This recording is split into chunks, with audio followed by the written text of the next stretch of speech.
బులెటిన్లో బ్రేకింగ్ చూస్తున్నాం. అమెరికాలో కాల్పులు కలకలం సృష్టించాయి. పెన్సిల్వేనియాలో ఎన్నికల ప్రచారం నిర్వహిస్తున్న అమెరికా మాజీ అధ్యక్షుడు డొనాల్డ్ ట్రంప్ పై దుండగులు 6 రౌండ్ల కాల్పులు జరిపారు.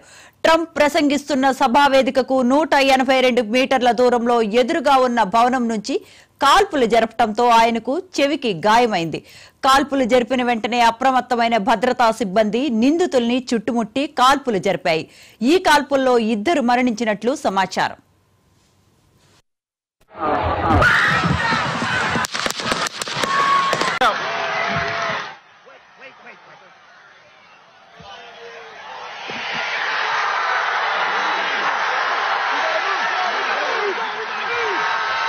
Take a look at what happened.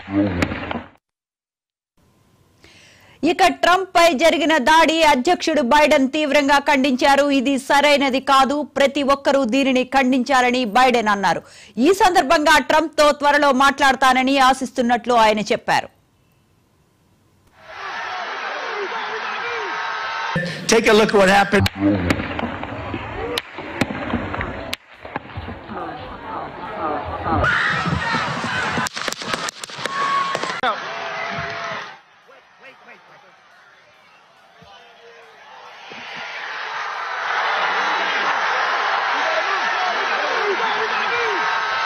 Take a look at what happened.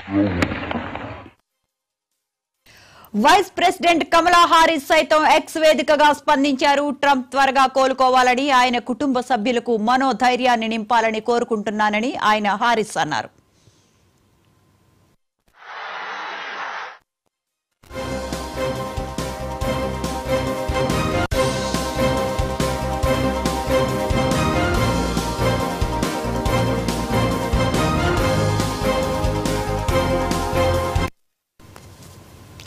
మన ప్రజాస్వామ్యంలో రాజకీయ హింసకు ఖచ్చితంగా చోట్లేదంటూ ట్రంప్ పై జరిగిన కాల్పులపై అమెరికా మాజీ అధ్యక్షుడు బరాక్ ఒబామా అన్నారు. ట్రంప్ పై దాడిని జార్జ్ డబ్ల్యూ బుష్ పిరికి పంద చర్యగా అభివర్ణించారు.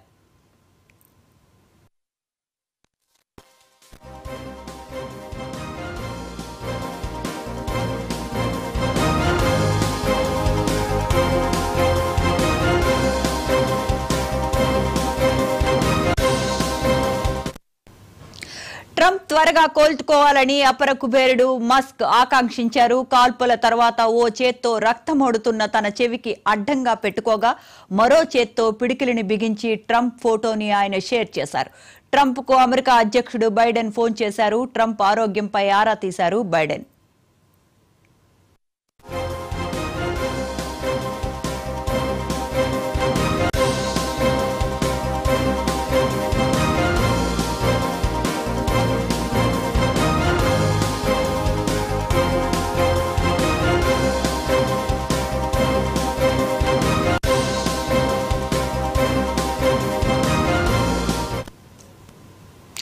అమెరికాలో కాల్పులు కలకలం సృష్టించాయి. పెన్సిల్వేనియాలో ఎన్నికల ప్రచారం నిర్వహిస్తున్న అమెరికా మాజీ అధ్యక్షుడు డొనాల్డ్ ట్రంప్ పై దుండగులు 6 రౌండ్లు కాల్పులు జరిపారు.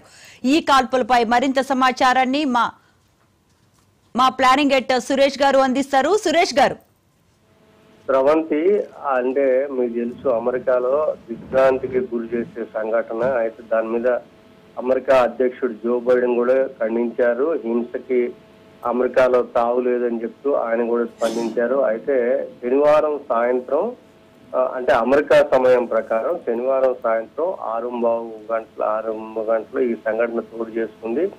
పెన్సిల్వేనియాలో ఒక ర్యాలీలో ఉన్నారు. ఆ ర్యాలీలో ఉన్నప్పుడు ఈ షూట్అవుట్ అనేది జరిగింది. దానివల్ల ట్రంప్ గారికి కుడి చెవి పై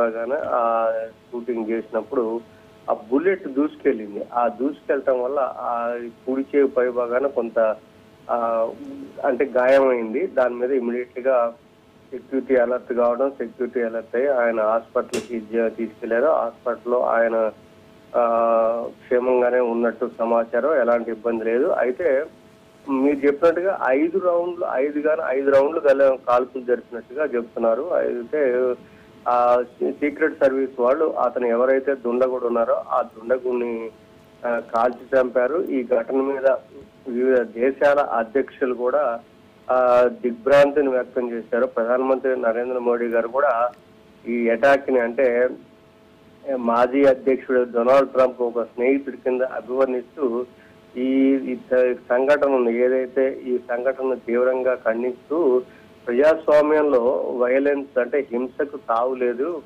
అని చెప్తూ పెడుతూ ఆయన త్వరగా కోలుకోవాలి అని చెప్పి అన్నారు. మీకు తెలుసు డొనాల్డ్ ట్రంప్ అంటే రిపబ్లికన్ మరి క్యాండిడేట్ కింద ప్రెసిడెన్షియల్ రేస్ లో ఉన్నారు. అది మొన్న జరిగిన విపక్ష అంటే అటుపక్క డెమోక్రాట్ నుంచి మళ్ళీ జో బైడెన్ గారు రంగంలో ఉన్నారు. కానీ జో బైడెన్ గారు ఆరోగ్యపరంగా కొన్ని ఇబ్బందులు వయసు రీత్యా కొన్ని ఆరోగ్యపరంగా ఇబ్బందులు ఎదుర్కొంటున్న నేపథ్యంలో డొనాల్డ్ ట్రంప్ గారు కొన్ని కేసుల్లో ఆయనకి శిక్ష పడినప్పుడు కూడా ఆ శిక్షలు అనేది దీనికి పోటీకి ఇబ్బంది కాదు కాబట్టి ఈ పోటీలో ఆ వాదనలో దాంట్లో డొనాల్డ్ ట్రంప్ ముందు ఉన్న నేపథ్యంలోనే ఈ ఘటన చేసుకోవడంతో మొత్తం మీద ప్రపంచవ్యాప్తంగా కూడా ఒక దిగ్భ్రాంతి అనేది వ్యక్తమైంది. కానీ ప్రతి వాళ్ళు కూడా ఆ గన్ కల్చర్ అమెరికాలో గన్ కల్చర్ అనేది మనం చూసాము.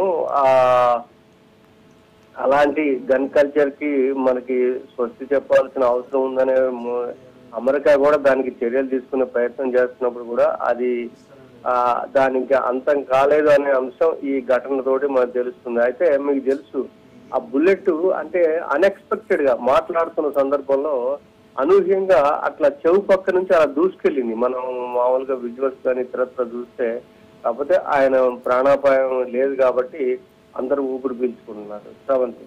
రైట్, థ్యాంక్ యూ సురేష్ గారు.